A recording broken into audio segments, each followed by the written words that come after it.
We live in an increasingly globalised world. The leading Irish minds now work on an international canvas. They are transcending boundaries of time and space, of imagination and aspiration. So what does it really mean to be Irish now, when everything that traditionally defined the Irish as a people has changed utterly? And how does their Irishness inform their thinking, their view of the world? What now defines an Irish mind? What, if anything, makes it unique? In this ever-changing world, what now does it mean to be Irish?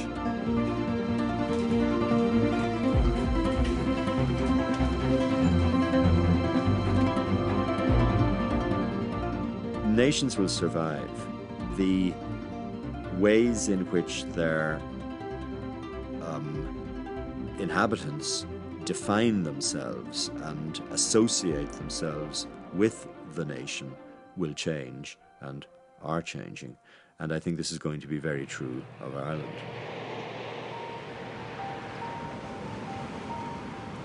If you think back in Irish history, when the Norsemen came centuries and centuries ago, people said, well, you know, I mean, the people at that time probably said, we're going to lose our sense of Irishness, whatever that was at the time. And when the Normans invaded, I mean, they said that the Normans became more Irish than the Irish themselves, but the reality is it changed. It had to change the sense of Irishness and identity of the time. Its identity will change, but it won't make it any less Irish. Today, Ireland, so long a country of emigrants, has proved attractive to immigrants. That doesn't concern me to the degree that it concerns a lot of people who see this, the watering down, you know, of Irish society by the number of people coming in from outside. I think you'll see an integration taking place. And there's so much pride in the culture. There's so much there for people to identify with, to bond with.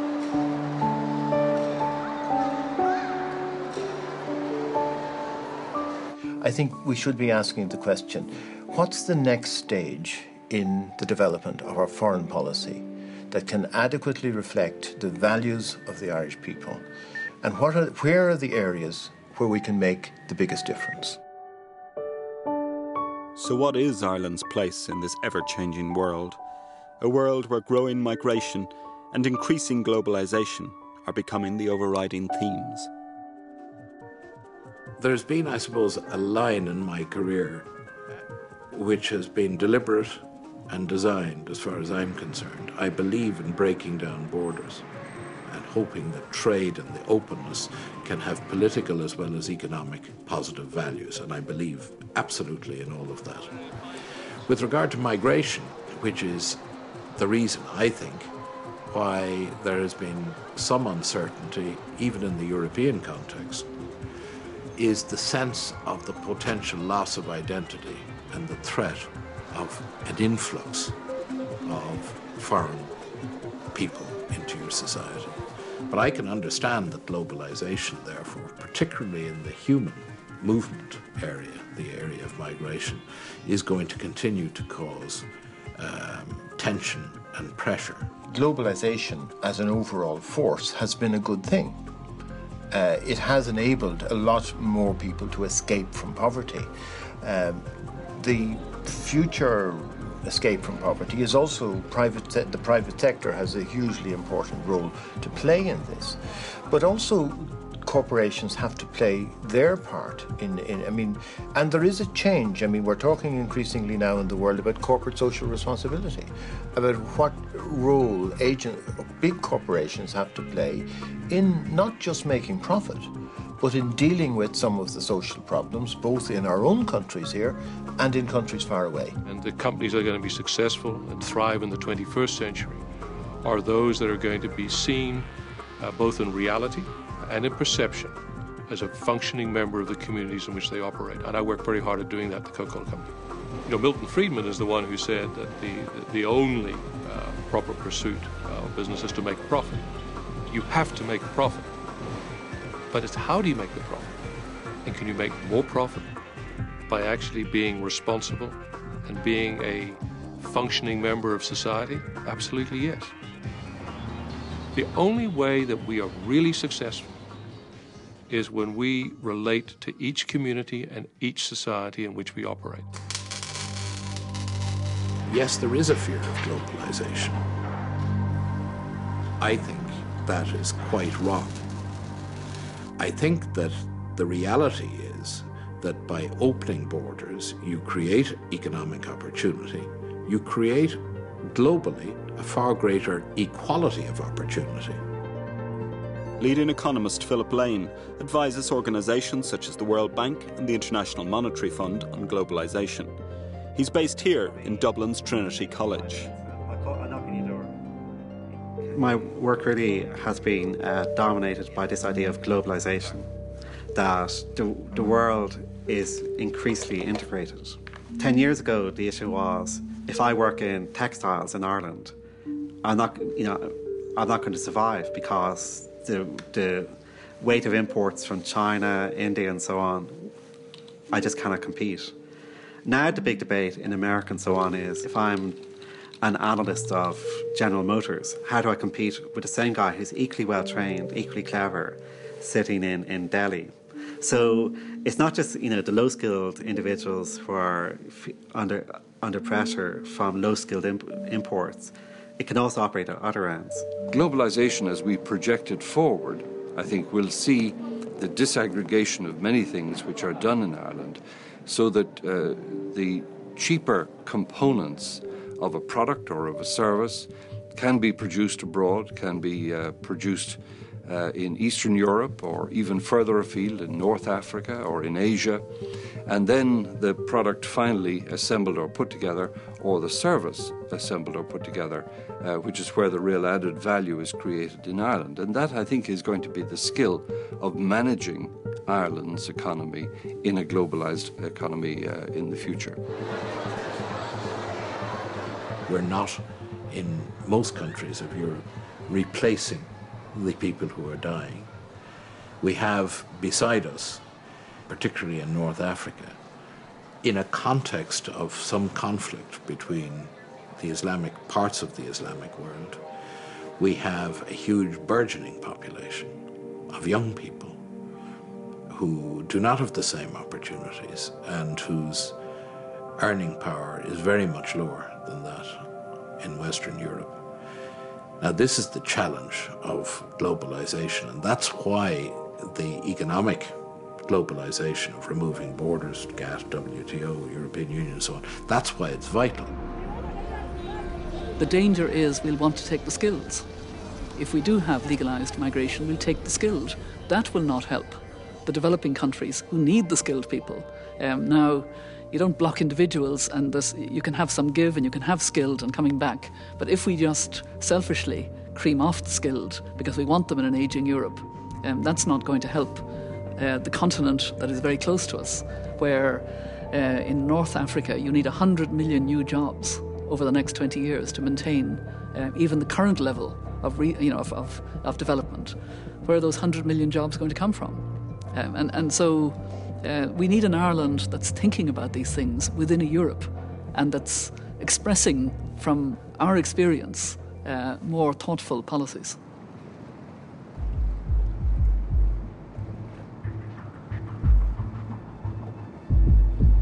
The finite resources of the planet remains one of the most challenging questions facing us.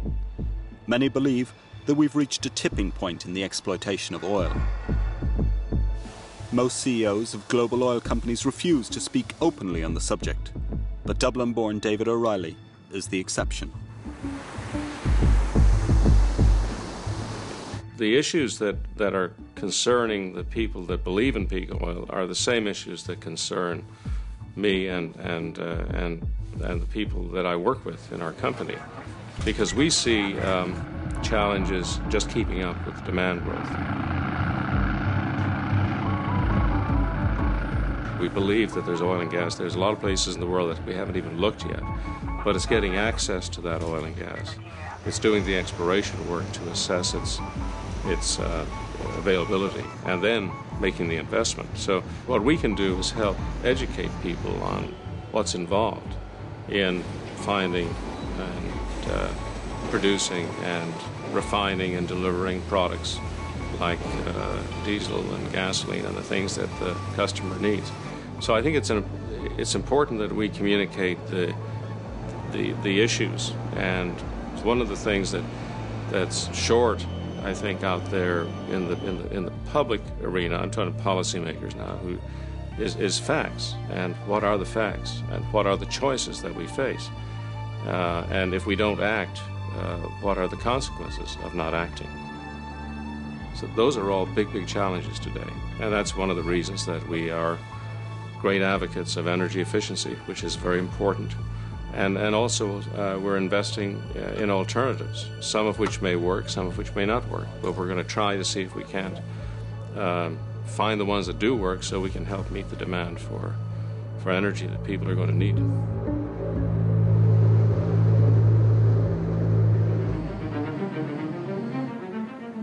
I think the whole issue of energy and water is those pose big challenges for the growth of the world, and many of those challenges are going to occur again in the developing world, not so much in North America or in Europe.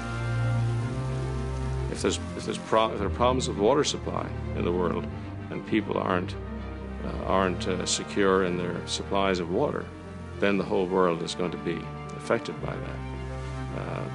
It can't help but be, because we're so interconnected today. And so increasingly the problems of the planet are also the problems of Ireland. Is then the Irish mind an outdated notion? Or can the Irish make any distinctive contribution to world affairs?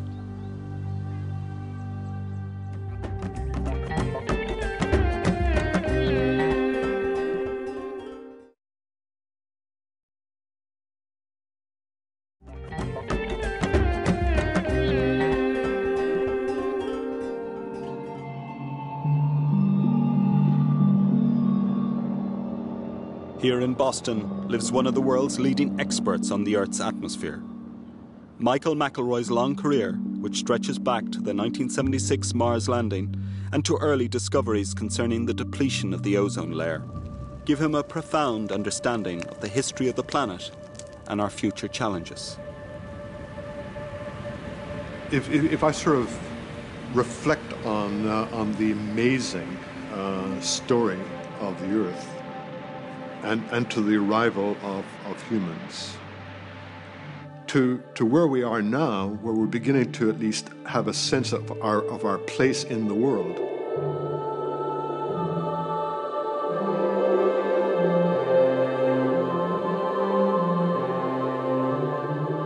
My sense is that life probably started not on the surface of the Earth, but at deep sea vents, with chemicals that were mixing with chemicals coming from the atmosphere to provide an energy source that provided the initial spark for life. That's my sense of where it really started.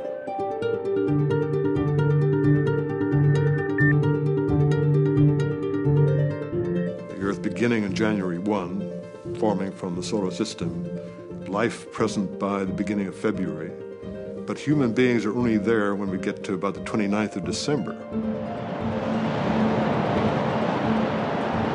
The dinosaurs sort of ran the world for a little while, but they disappeared, and they disappeared very quickly because of an environmental change. But the elimination of the dinosaurs, in some sense, opened up a niche that eventually was filled by us and by animals that came afterwards.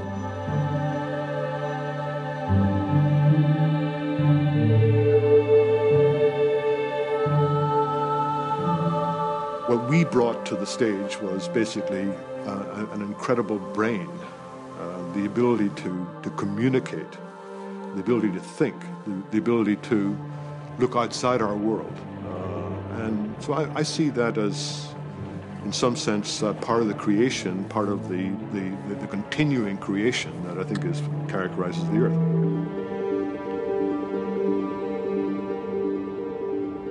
Until we get now to the point where we have 6.5 billion people in the world, with lots of people who are, wish to be part of the good life, and that good life is fueled by cheap energy, and many people have this sense that there are no constraints. Now it seems to me for the first time we're running into these global constraints, and So going from there to the idea of changing the composition of the atmosphere and climate change, I think is the major challenge that we face today.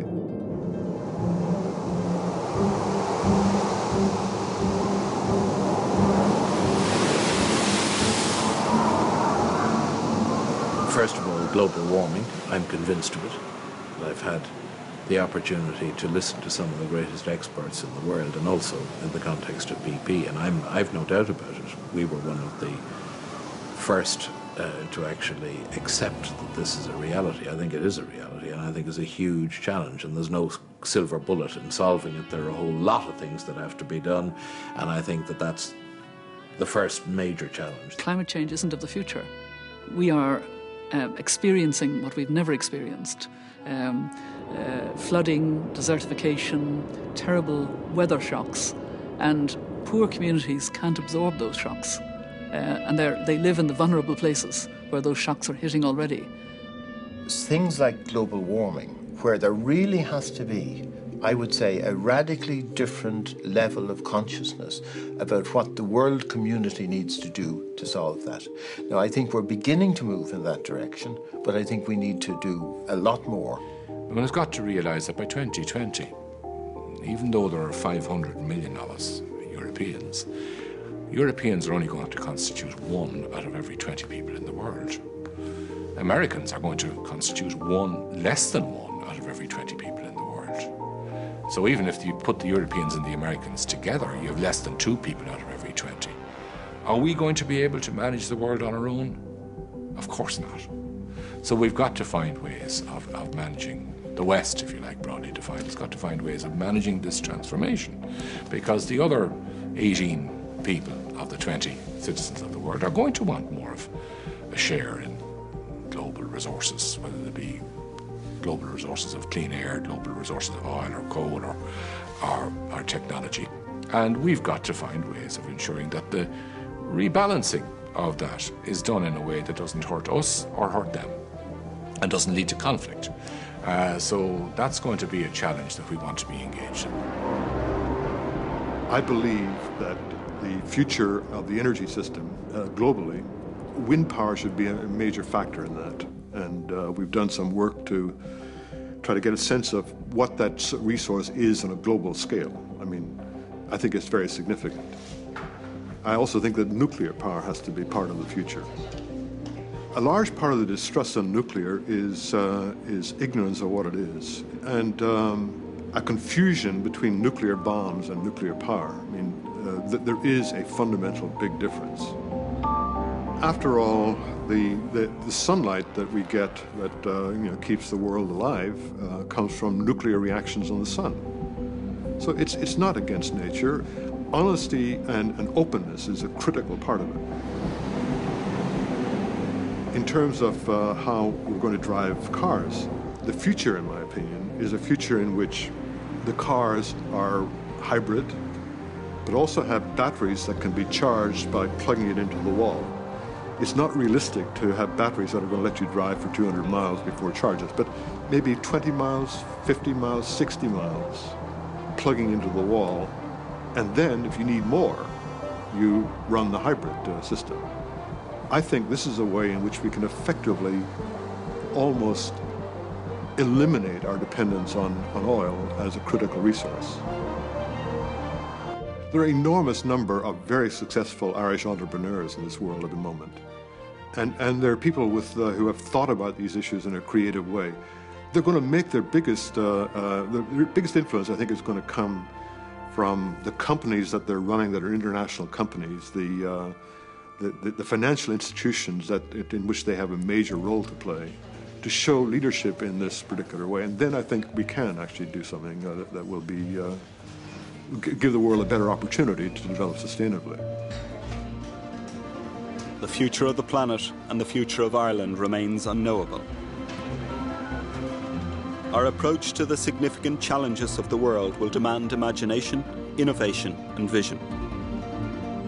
In this, at least, the complex, ever-evolving Irish mind can hopefully make some useful contribution. Only the person who asks the question, who am I or who are we, is living. The person who thinks he or she knows who they are has died.